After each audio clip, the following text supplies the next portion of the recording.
Mi hijo falleció y mi nuera heredó la casa y $17 millones. A mí solo me dejaron una cabaña chiquita en el campo. Después me corrió de la casa y me dijo, ahora vete a vivir con los cerdos, vieja inútil. Días más tarde encontré algo en esa cabaña que la hizo ponerse pálida. No es justo. Yo debería ser la que tuviera esa fortuna. Me da gusto que estés aquí. Acompáñame en esta historia hasta el final y comenta desde qué ciudad me lees, para saber hasta dónde llega mi relato.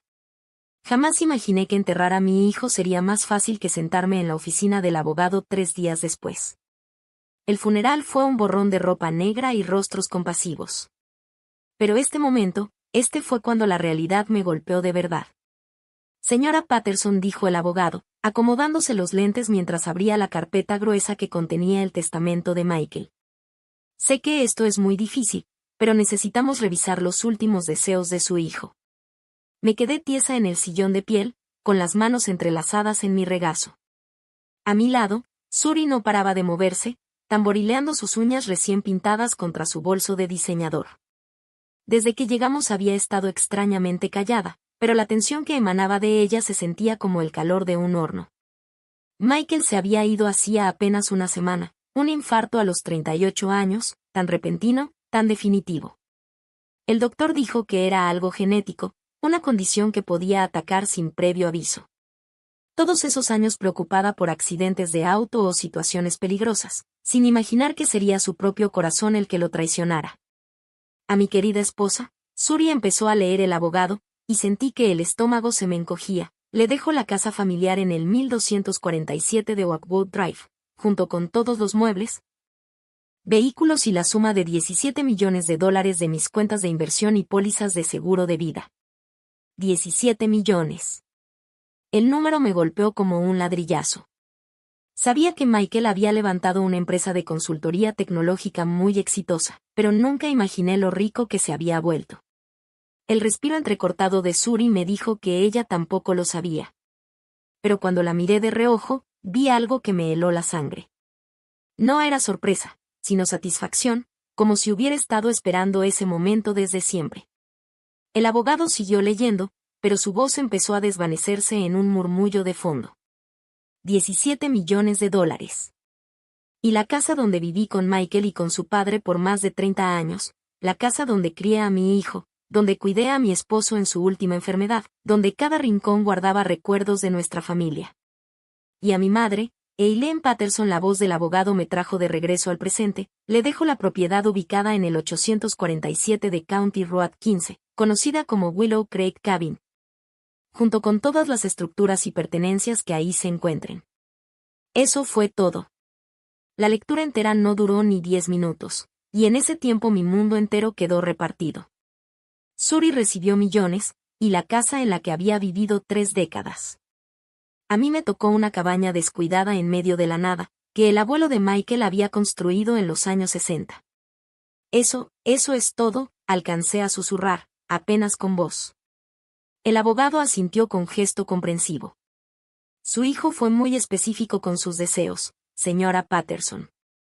La propiedad de la cabaña incluye 43 acres de terreno. 43 acres de bosque inútil, con una cabaña que llevaba años sin recibir mantenimiento. Yo habré ido ahí quizás 5 veces en toda mi vida. Y cada vez me preguntaba por qué el abuelo de Michael nunca había vendido ese terreno. Finalmente, Suri habló con una voz empalagosa. ¡Ay, Eileen! Seguro Michael pensó que te encantaría tener un lugar tranquilo para retirarte. ¿Sabes cuánto disfrutas la soledad? La manera en que pronunció soledad la hizo sonar como un defecto. La miré bien, de verdad la miré, y me di cuenta de algo que el dolor me había impedido ver antes. En sus ojos no había tristeza, ni un rastro de la devastación que yo sentía por haber perdido a Michael. En lugar de tristeza, en sus ojos había un cálculo frío que me puso la piel de gallina. Supongo que debería empezar a buscar otro lugar donde vivir, dije en voz baja, mientras la realidad de mi situación me iba cayendo encima. La máscara de Suri se resbaló apenas un poco. En realidad, Eileen, creo que lo mejor sería que te mudaras a la cabaña lo antes posible. Necesito tiempo para procesar la muerte de Michael en nuestra casa. Estoy segura de que entiendes, nuestra casa. Ya la había reclamado por completo, borrando mis 30 años ahí con tan solo 2 palabras. El camino de regreso a Oakwood Drive, a lo que ya no podía llamar hogar, transcurrió en silencio. Suri se metió directo al dormitorio principal, dejándome sola en la sala, el mismo lugar donde Michael dio sus primeros pasos, donde celebramos cada Navidad. Donde apenas el mes pasado me había contado del nuevo contrato que aseguraría el futuro de su empresa. Esa noche no pude dormir. Caminé por la casa como un fantasma, tocando los objetos familiares que pronto dejarían de pertenecerme. En la oficina de Michael me quedé viendo las fotos familiares sobre su escritorio. Había una de él a los 5 años, con la sonrisa chimuela, orgulloso de sostener un pescado que había atrapado en la cabaña de Willow Creek. Ya había olvidado ese día, hasta ese momento. A la mañana siguiente, Suri salió del dormitorio principal completamente arreglada, con el peinado y el maquillaje impecables a pesar de lo temprano. Me encontró en la cocina, sentada frente a una taza de café intacta. Eileen dijo con un tono seco, casi de negocios. Ya contraté una mudanza para que te ayuden a empacar. Llegan esta tarde. Esta tarde, alcancé a decir, mirándola con incredulidad. Sé que es difícil, me interrumpió, sin un rastro de compasión en la voz, pero sinceramente quedarte aquí solo alarga el duelo para las dos. La cabaña te hará bien, aire fresco, naturaleza, tiempo para reflexionar. Lo hacía sonar como si fuera unas vacaciones y no un destierro. Esa mañana pasé horas empacando 40 años de mi vida en cajas de cartón.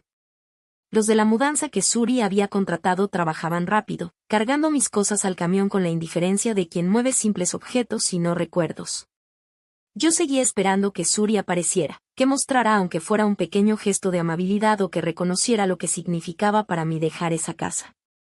Pero no. Se encerró en la recámara principal y no salió hasta el momento de mi partida.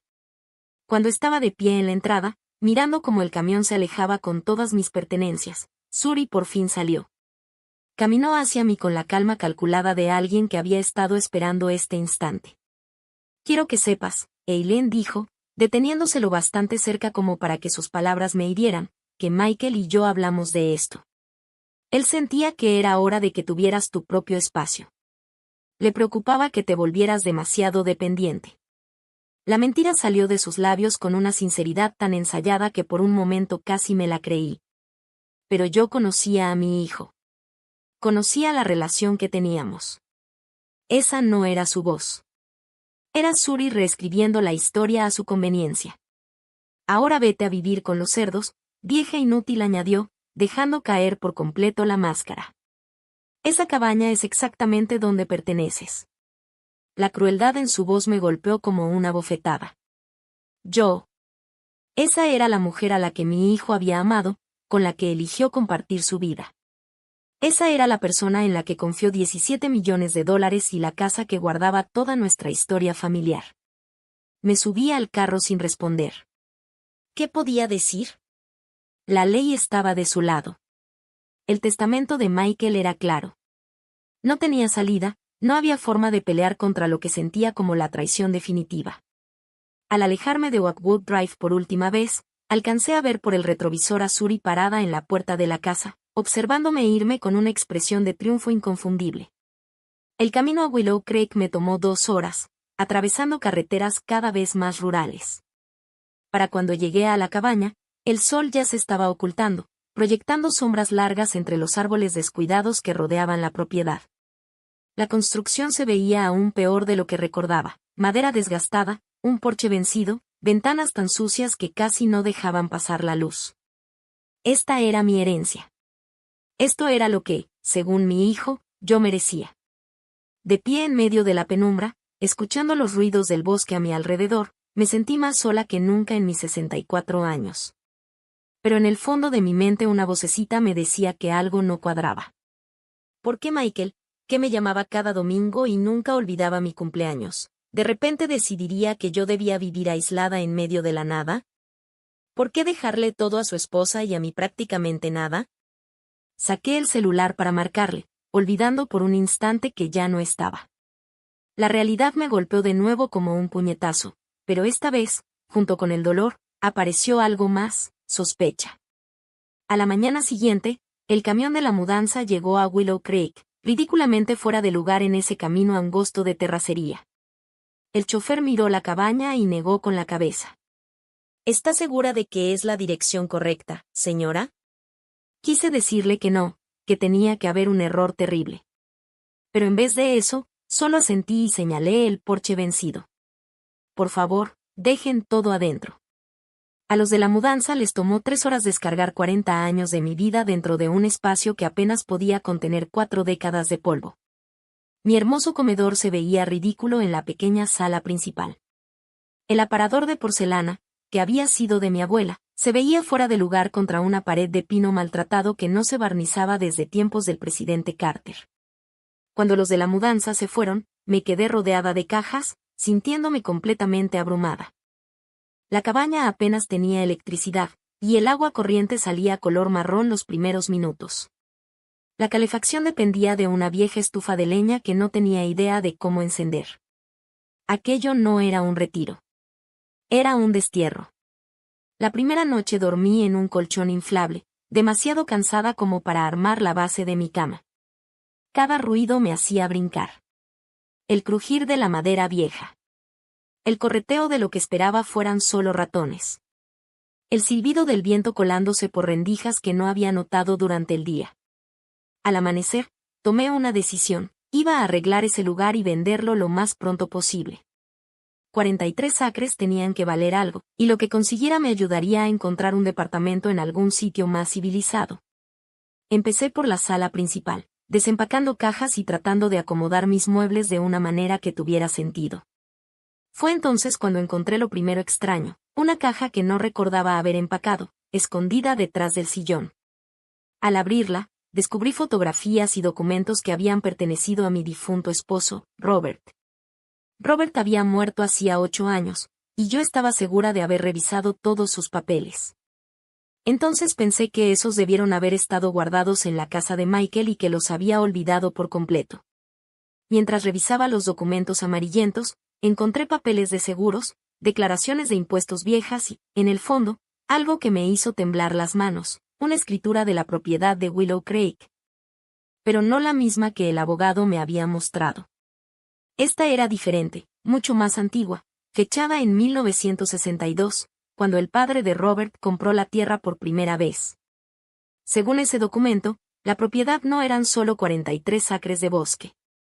El levantamiento original mostraba derechos minerales, concesiones de petróleo y gas, términos técnicos que no entendía del todo, pero que me llenaron de una extraña mezcla de esperanza y confusión. Dejé el documento a un lado, diciéndome a mí misma que seguramente no significaba nada. Derechos minerales en un terreno que nunca había producido nada eran, en esencia, inútiles.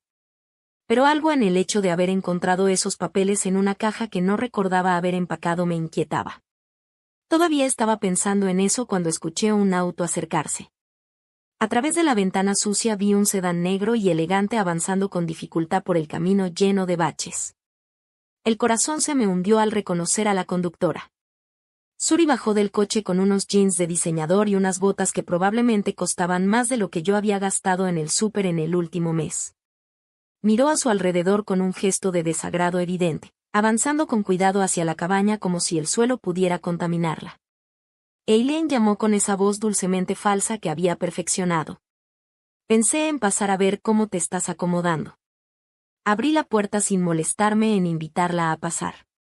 ¿Qué quieres, Suri?, pregunté. Te traje algunas cosas de la casa, dijo, levantando una caja de cartón pequeña. Ropa vieja de Michael y algunas cositas que pensé que tal vez te gustarían. Me empujó suavemente y entró en la cabaña. Sus ojos comenzaron a recorrer cada rincón con una intensidad que me incomodó al instante. No era la visita casual de una nuera preocupada, era una inspección. Es rústico, comentó, dejando la caja sobre la barra de la cocina. Estoy segura de que terminarás por amar este lugar. Con tanta naturaleza.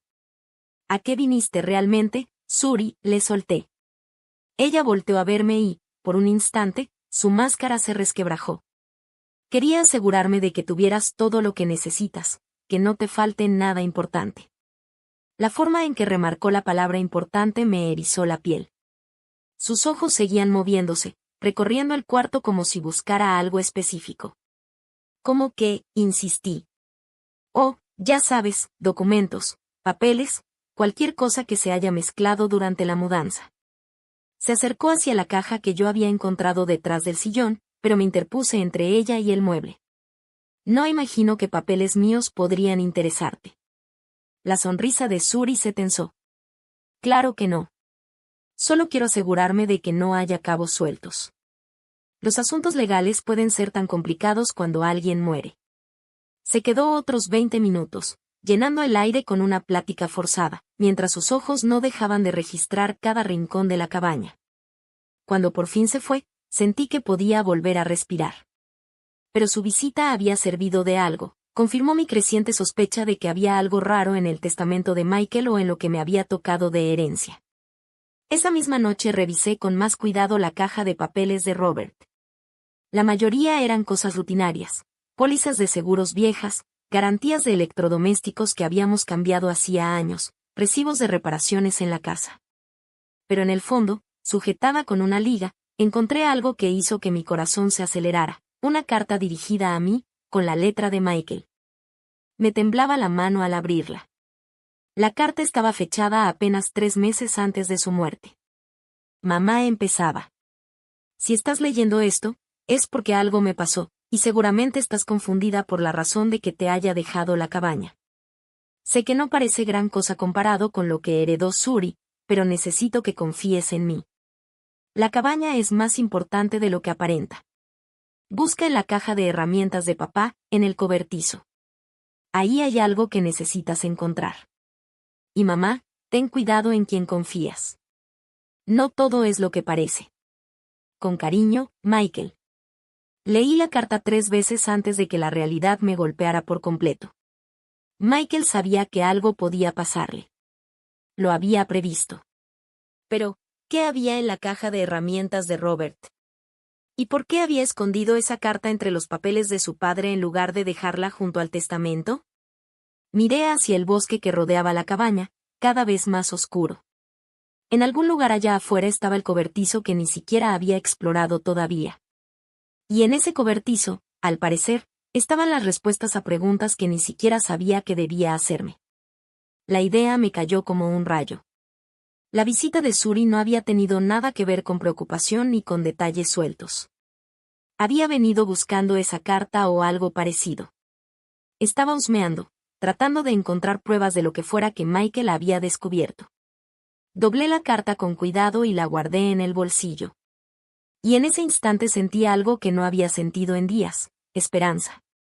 Aunque junto con la esperanza venía también una inquietud creciente. Si Michael había sentido la necesidad de esconderme un mensaje, si había estado lo bastante preocupado como para escribir esa carta 3 meses antes de morir, ¿con qué se había topado exactamente? Y lo más importante, ¿qué era eso que Suri buscaba con tanta desesperación? El viento afuera arreció, sacudiendo las ventanas de la vieja cabaña. Pero por primera vez desde el funeral de Michael, no sentí miedo. Sentí determinación. Mañana encontraría esa caja de herramientas. Esa noche casi no dormí. La carta de Michael se sentía como si me quemara en el bolsillo, y cada crujido de la madera vieja me hacía pensar que Suri había regresado. Al amanecer ya estaba vestida y lista para buscar la caja de Robert. El cobertizo estaba como a unos 50 metros detrás de la cabaña, medio escondido entre arbustos crecidos y ladeado como si en cualquier momento fuera a colapsar. La puerta estaba atorada, hinchada por años de humedad, y tuve que empujar con todo mi peso para lograr abrirla. Por dentro, todo estaba cubierto de una gruesa capa de polvo y telarañas. Herramientas de jardín oxidadas colgaban de ganchos en las paredes, y en los estantes de madera se alineaban botes de pintura tan viejos que las etiquetas ya eran ilegibles. Parecía que nadie había entrado ahí en años. Pero en la esquina más alejada estaba la caja de herramientas de metal rojo de Robert, la misma que cargó a cada reparación de la casa durante más de 30 años. Sentí un nudo en la garganta al recordarlo arreglando llaves que goteaban o bisagras que chirriaban. Siempre paciente, siempre meticuloso. La caja estaba más pesada de lo que recordaba, y tuve que usar ambas manos para ponerla sobre el banco de trabajo. Los seguros estaban corroídos, pero todavía servían. Al abrirla, me golpeó el olor familiar de metal y aceite viejo, mezclado con algo más. El tenue aroma de la loción de Robert, que de alguna manera había sobrevivido todos esos años. La bandeja superior contenía lo de siempre, desarmadores, llaves, una cinta métrica. Pero al levantarla descubrí algo que definitivamente no estaba ahí cuando Robert vivía. Un sobremanila abultado de documentos y, amarrada con un cordón, una pequeña llave de latón. Me temblaban las manos cuando abrí el sobre. El primer documento era un estudio geológico de la propiedad de Willow Creek, fechado apenas 6 meses antes de la muerte de Michael. El texto estaba lleno de lenguaje técnico, pero ciertas frases resaltaban de inmediato: depósitos significativos de petróleo, reservas estimadas, viabilidad comercial confirmada. El siguiente documento me dejó todavía más helada. Una carta de Blackstone Energy Corporation ofreciendo comprar los derechos minerales de la propiedad por $50 millones. 50 millones. Tuve que leerlo 3 veces antes de que la cifra me pareciera real. La carta iba dirigida a Michael, fechada 2 meses antes de su muerte, con la leyenda: respuesta urgente requerida. Pero lo peor no era eso. Al fondo del sobre estaba la verdadera copia del testamento de Michael. No era el testamento que se había leído en la oficina del abogado, sino otra versión fechada apenas una semana antes de su muerte. En ese documento, todo estaba al revés. La cabaña y sus derechos minerales me correspondían a mí, junto con instrucciones detalladas sobre los depósitos de petróleo y la oferta pendiente de Blackstone Energy. A Suri solo le dejaba la casa y un fideicomiso modesto de $200,000. Anexada al testamento había una nota con la letra de Michael. Mamá, descubrí que Suri me ha estado envenenando poco a poco. Tengo pruebas, pero no sé cuánto tiempo me queda. Si algo me pasa, este testamento es tu póliza de seguro. La llave abre una caja de seguridad en First National Bank. Caja 247. Ahí está todo lo que necesitas. Te quiero, Michael.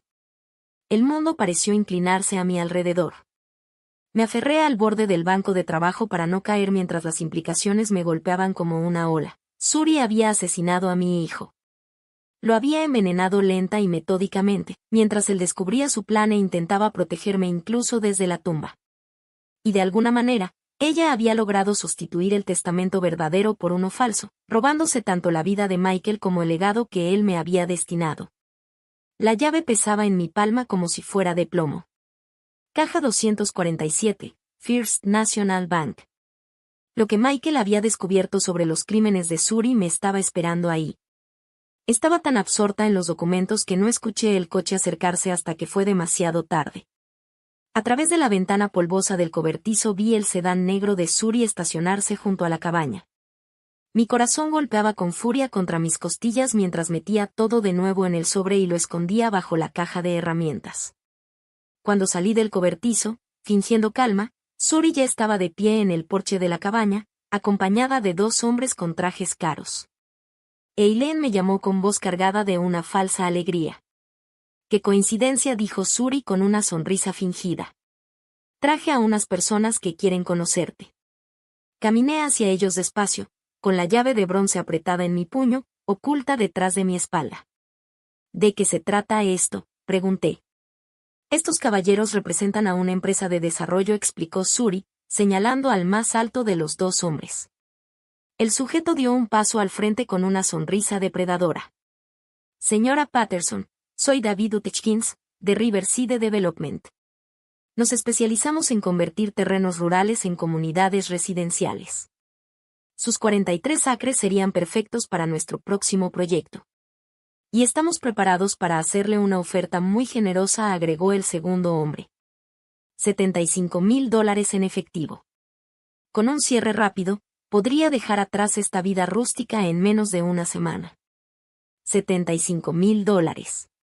Por tierras por las que Blackstone Energy había ofrecido 50 millones.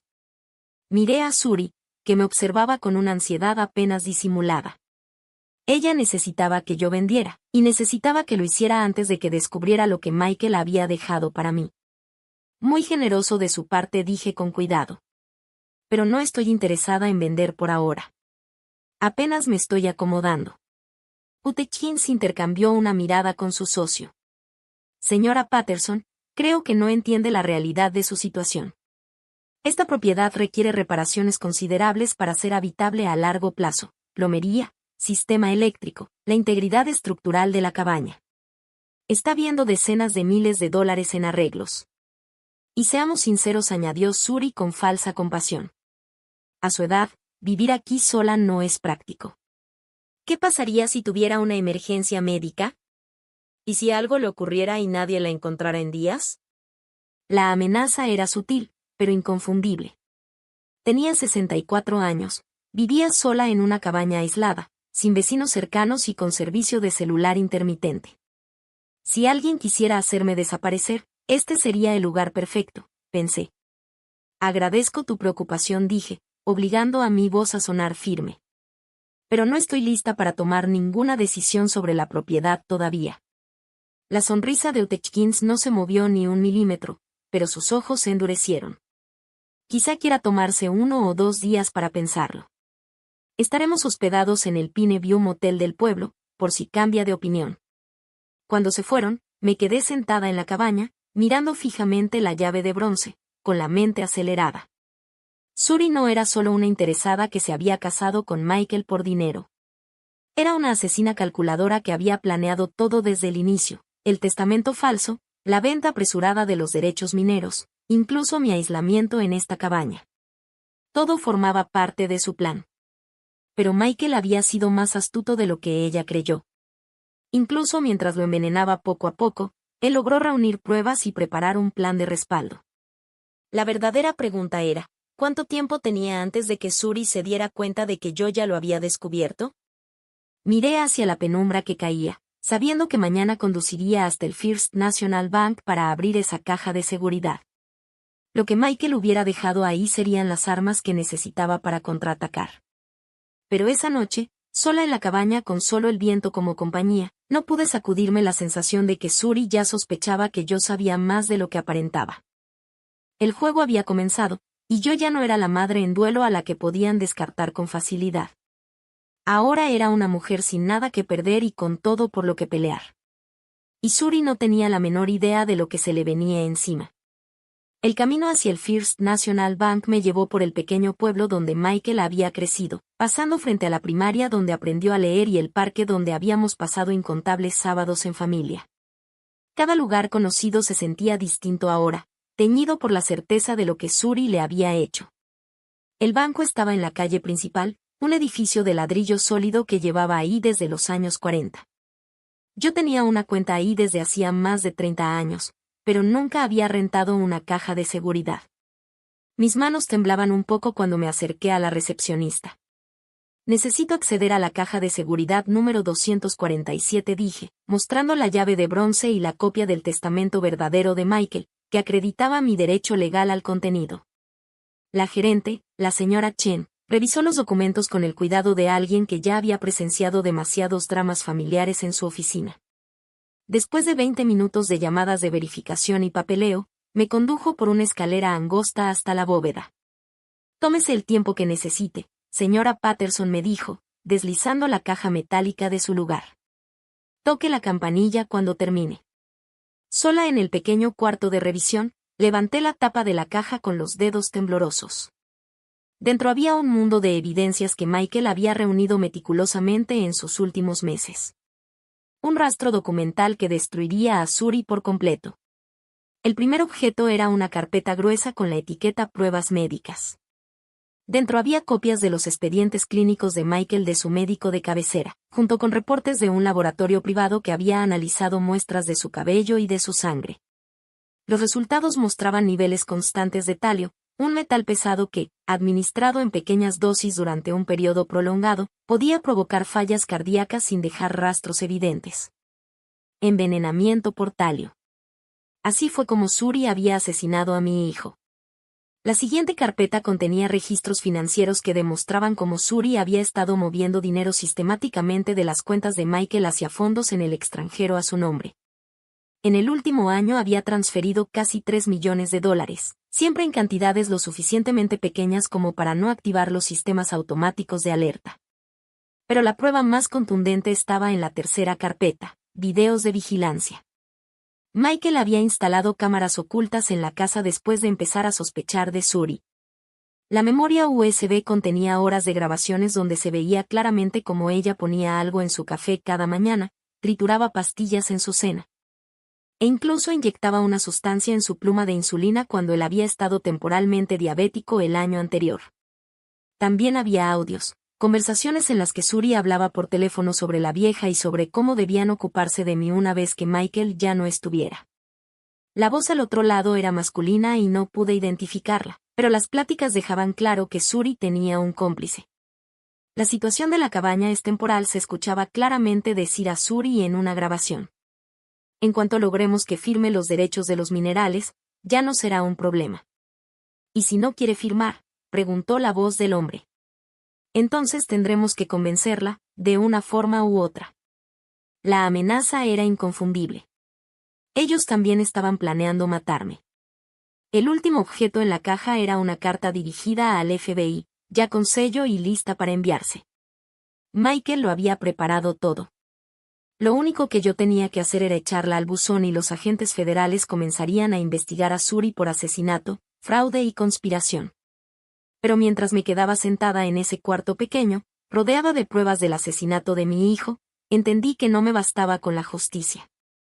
Quería que Suri supiera que la habían superado. Quería que sintiera el mismo miedo y la misma impotencia que le hizo vivir a Michael en sus últimos meses. Tomé fotos de todo con mi celular y después regresé los originales con cuidado al resguardo de la caja de seguridad. La carta al FBI se quedaría ahí, por ahora, mi póliza de seguro, por si algo me llegaba a pasar. El camino de regreso a la cabaña me dio tiempo para planear. Suri esperaba que yo fuera una anciana indefensa, fácil de manipular y de eliminar.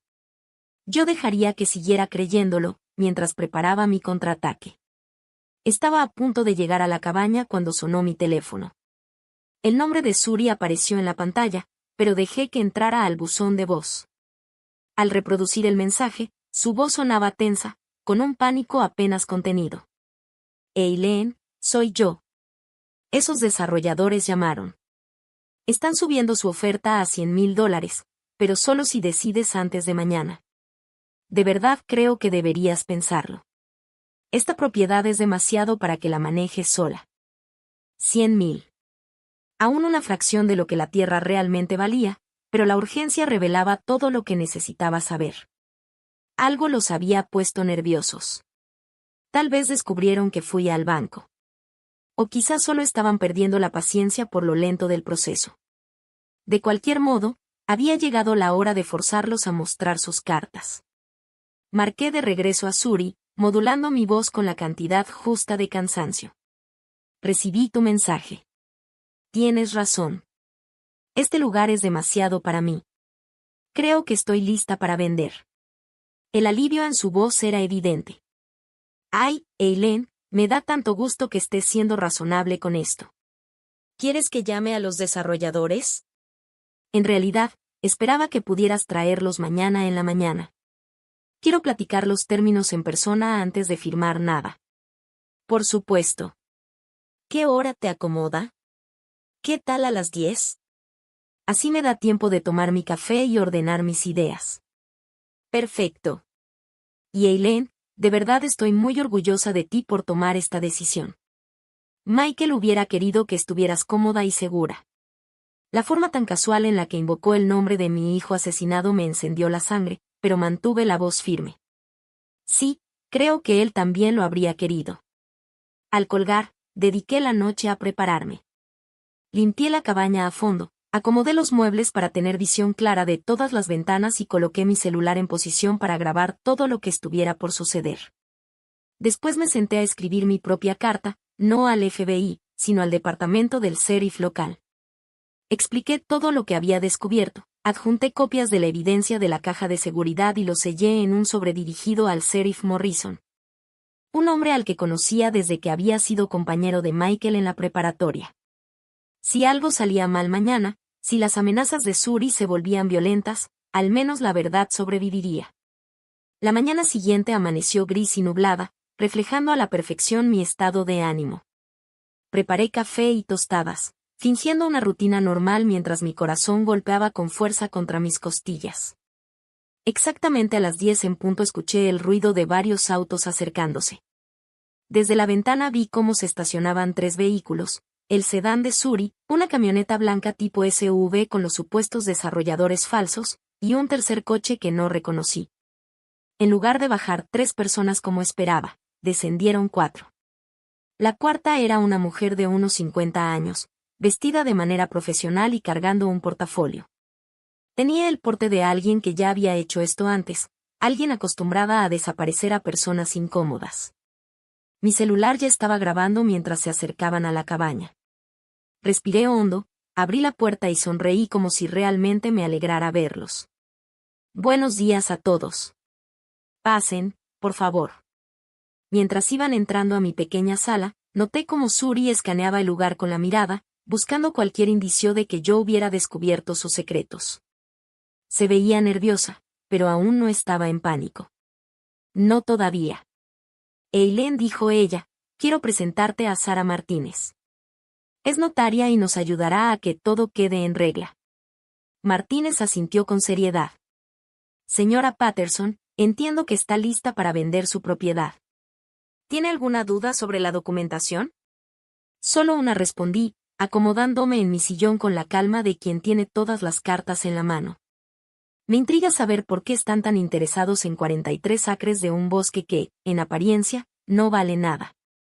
La temperatura en la habitación pareció bajar de golpe unos 10 grados.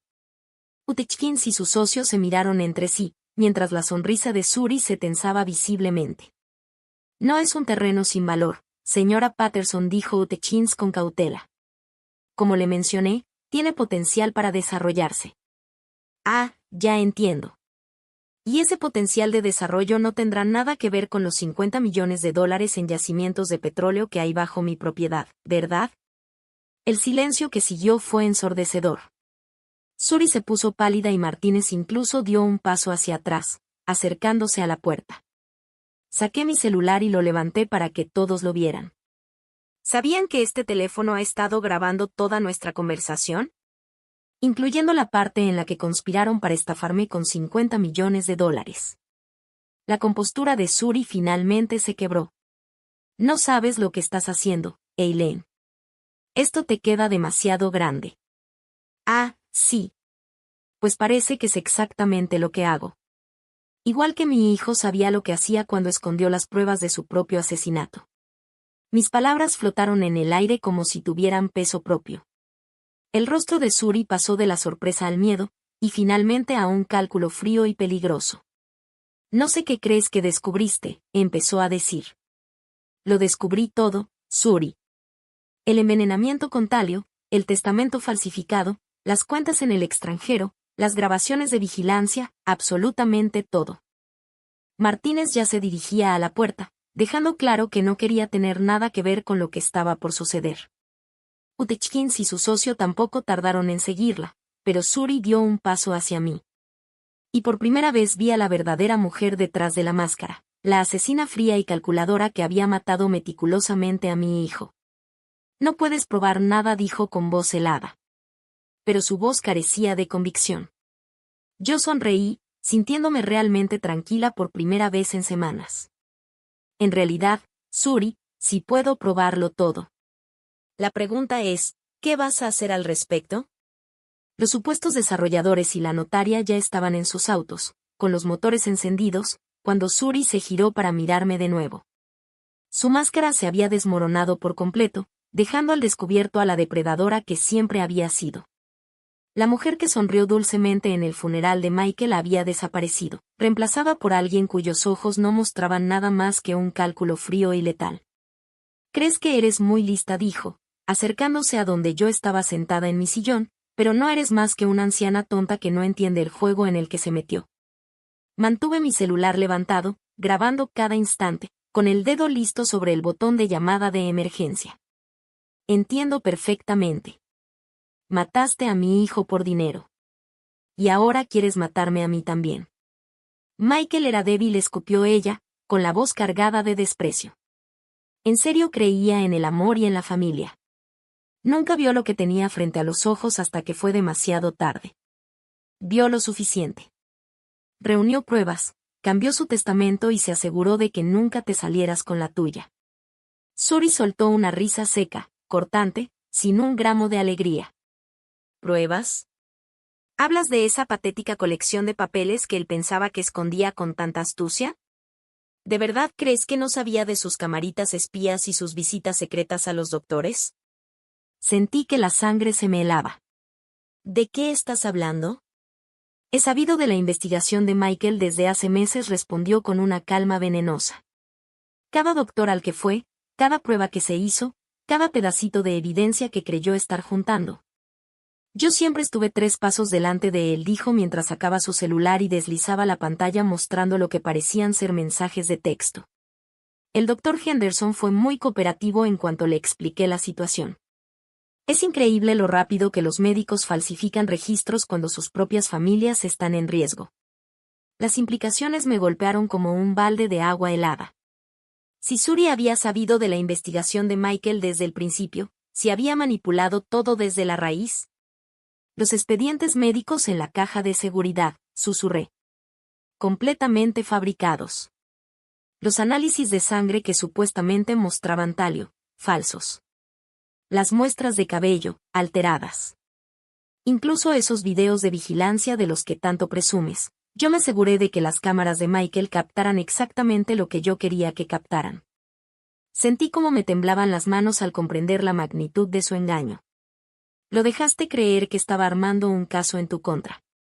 Lo alenté, replicó con una sonrisa venenosa. Pobrecito Michael, tan desesperado por proteger a su mami. Nunca se dio cuenta de que cada prueba que guardaba en realidad fortalecía mi versión. Cuando las autoridades investiguen su muerte, y lo harán, gracias a todas sus precauciones paranoicas, encontrarán a un hombre mentalmente inestable, convencido de que su amorosa esposa quería envenenarlo. Se movió hacia la ventana, mirando la entrada vacía donde ya no estaban los autos de los demás.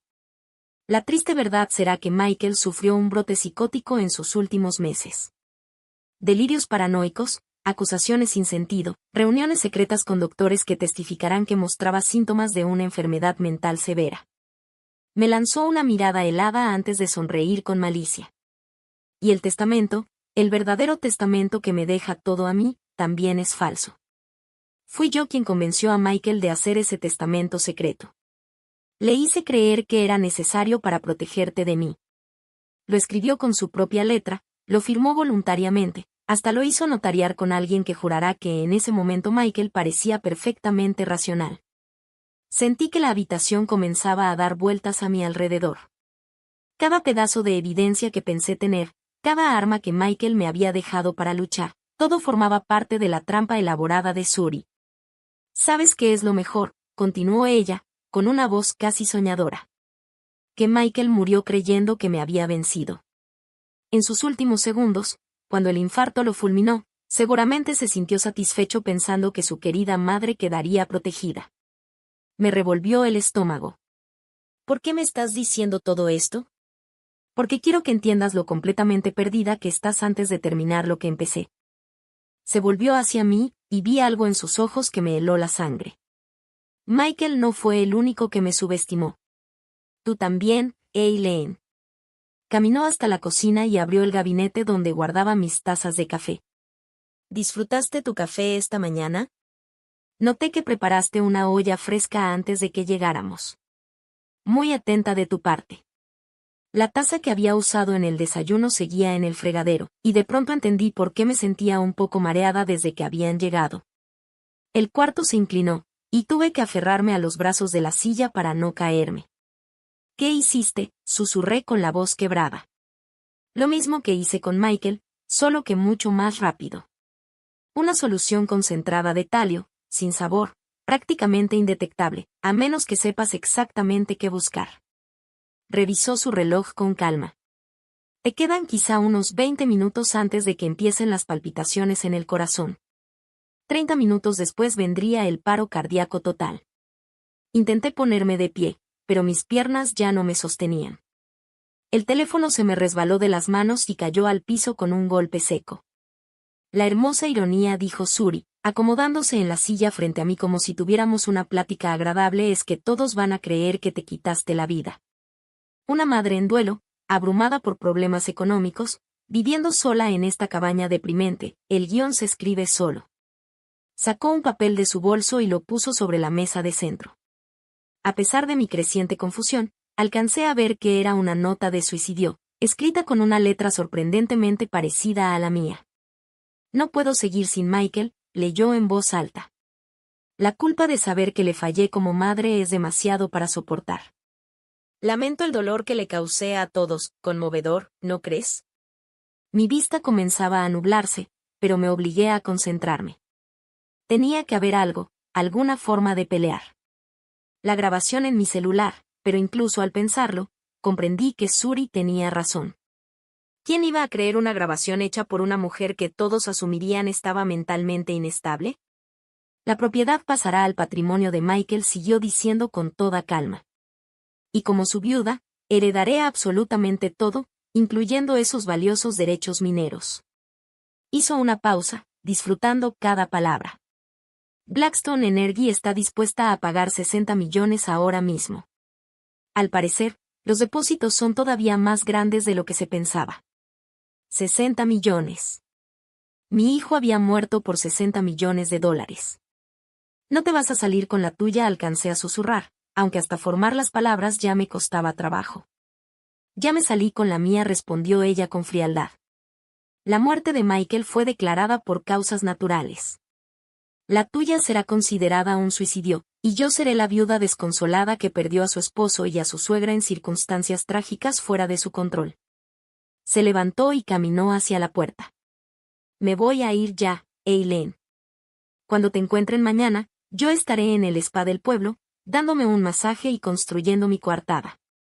Para cuando a alguien se le ocurra sospechar de mí, todas las pruebas señalarán a una anciana deprimida que no pudo con su dolor. La puerta de la cabaña se abrió y una ráfaga de aire helado me hizo estremecer. O quizá era el veneno recorriendo mi cuerpo. Adiós, Eileen. Diría que lamento que tenga que terminar así, pero las dos sabemos que sería mentira. La puerta se cerró de golpe y escuché su coche encenderse afuera.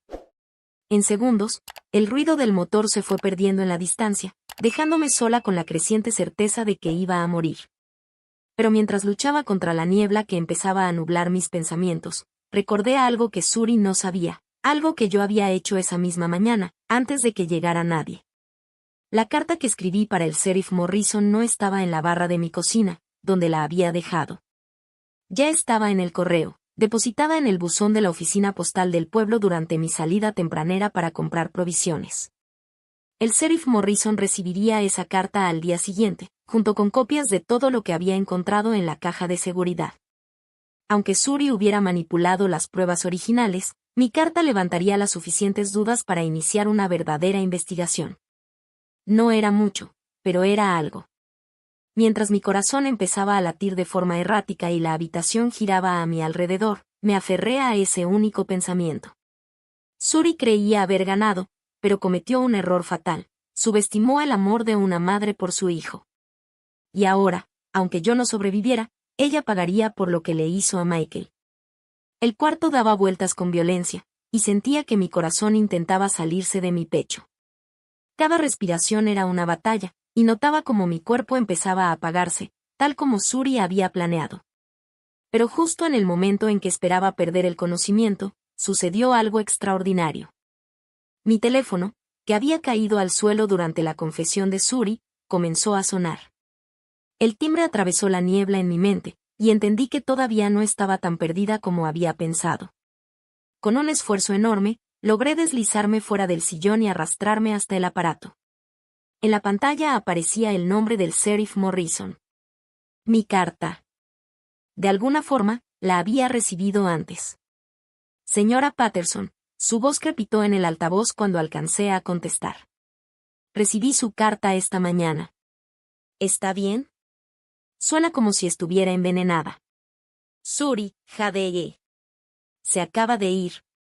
Talio en mi café. Santo Dios, exclamó. Enseguida mando una ambulancia. Quédese en la línea conmigo, Eileen. Los siguientes minutos se mezclaron entre sirenas, paramédicos y la extraña sensación de que me levantaban en una camilla.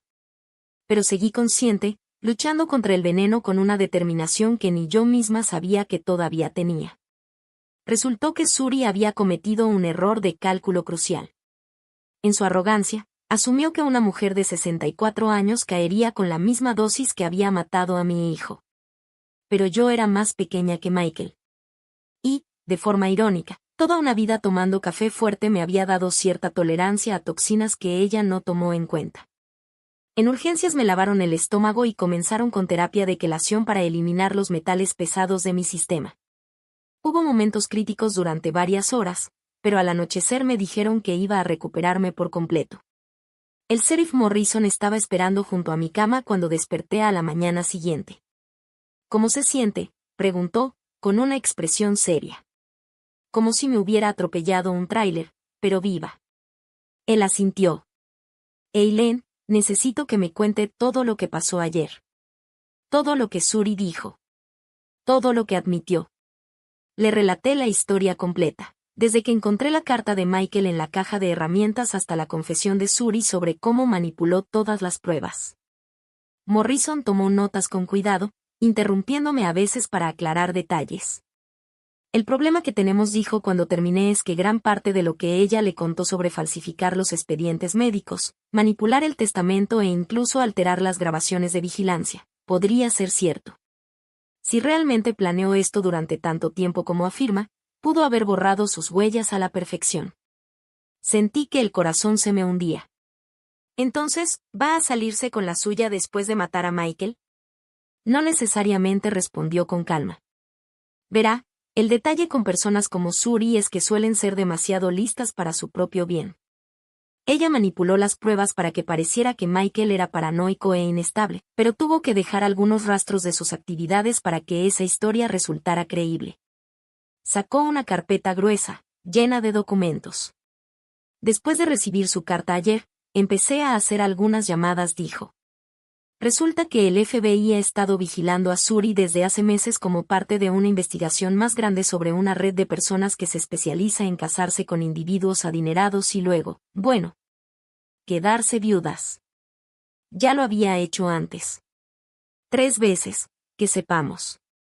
En cada ocasión, el esposo murió de aparentes causas naturales, dejando todo en manos de su desconsolada esposa.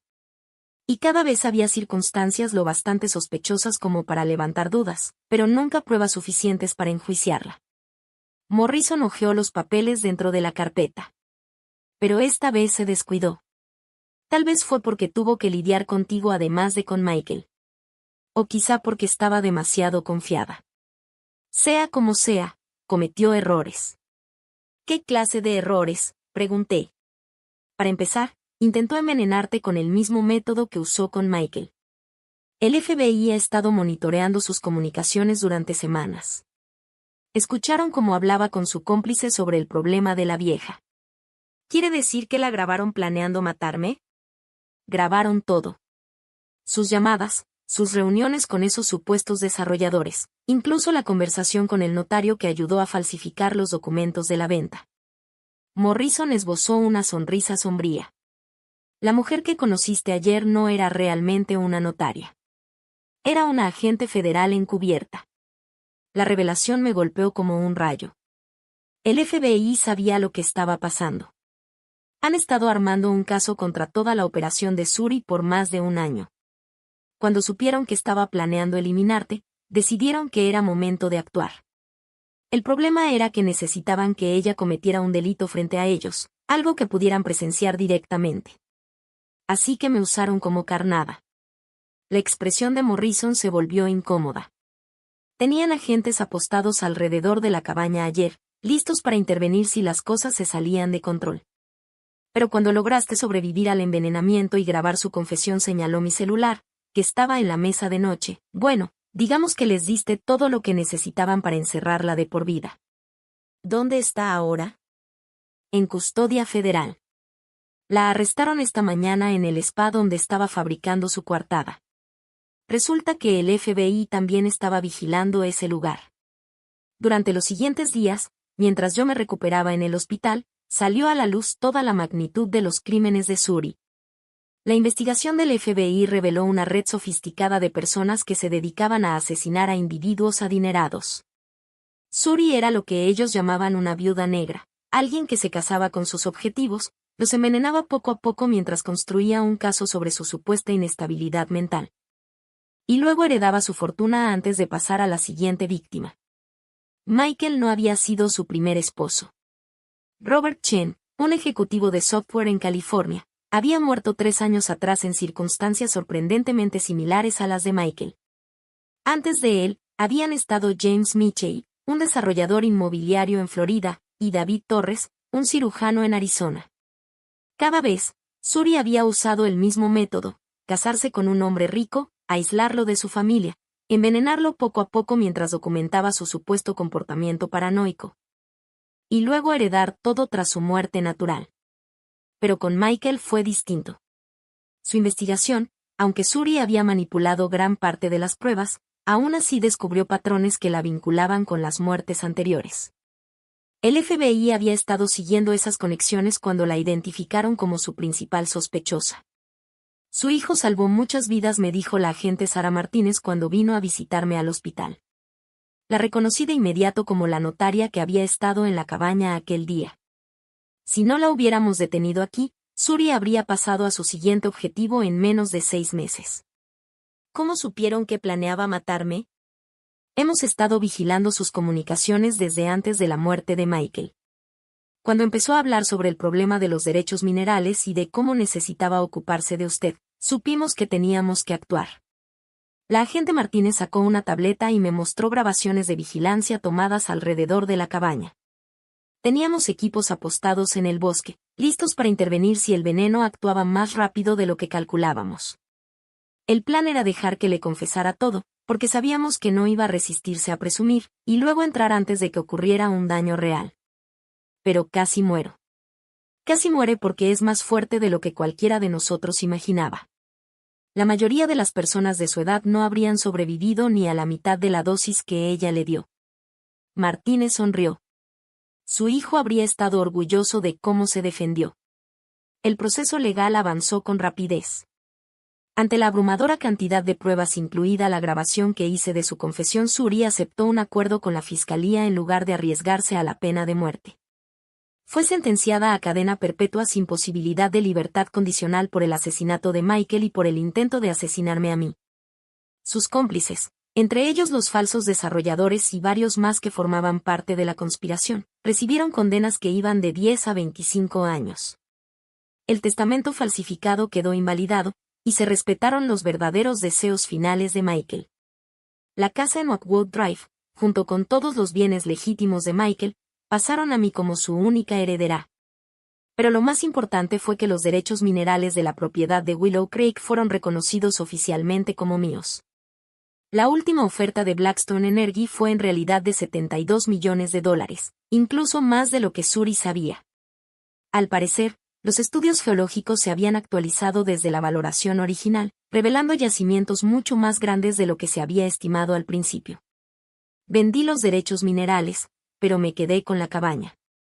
Después de todo lo que había pasado, esa pequeña construcción en el bosque se había convertido en algo especial para mí. No era un lugar de exilio, sino un santuario donde encontré la fuerza para enfrentarme a alguien que pensó que podía destruir a mi familia.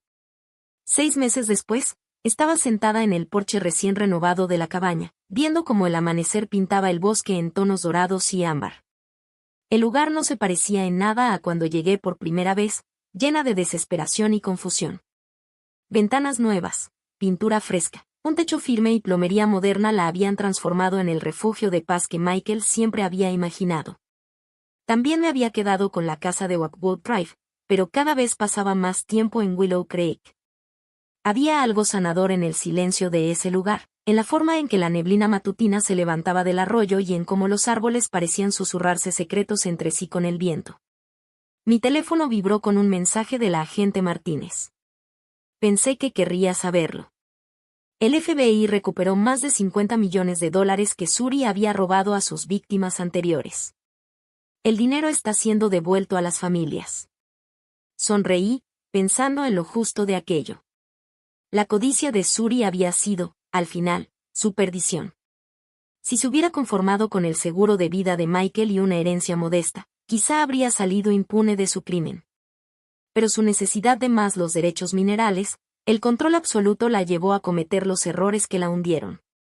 Otro mensaje entró, esta vez del sheriff Morrison. El gran jurado emitió acusaciones en 3 casos más. A Suri se le van a imputar asesinatos adicionales en California, Florida y Arizona. Justicia para todas sus víctimas. Dejé el teléfono a un lado y tomé la fotografía enmarcada que estaba sobre la mesita junto a mi silla. Mostraba a Michael a los 10 años, sosteniendo el pez que había atrapado en una de nuestras pocas visitas a Willow Creek. Su sonrisa chimuela llenaba la imagen, y sus ojos brillaban con la alegría de un niño que sabía que era amado. La atrapamos, cariño, le susurré a la foto. Ella nunca volverá a lastimar a nadie. Una brisa suave hizo crujir las hojas sobre mi cabeza. Y por un instante, juraría que escuché la voz de Michael llevada por el viento. No eran palabras, sino un sentimiento, paz, plenitud, el amor de un hijo por su madre que ni la muerte pudo borrar. Yo tenía mi justicia. Tenía mi libertad. Y tenía los recuerdos de ese niño que me amó lo suficiente como para tenderme la mano desde el más allá y salvarme de la mujer que lo había destruido. Al final, eso valía mucho más que todo el petróleo enterrado bajo mis pies. Ahora me da curiosidad saber de ti, que escuchas mi historia. ¿Qué harías si estuvieras en mi lugar? ¿Has pasado por algo parecido? Déjalo en los comentarios. Mientras tanto, en la pantalla final te dejo 2 historias más, favoritas del canal, que sin duda te van a sorprender. Gracias por acompañarme hasta aquí.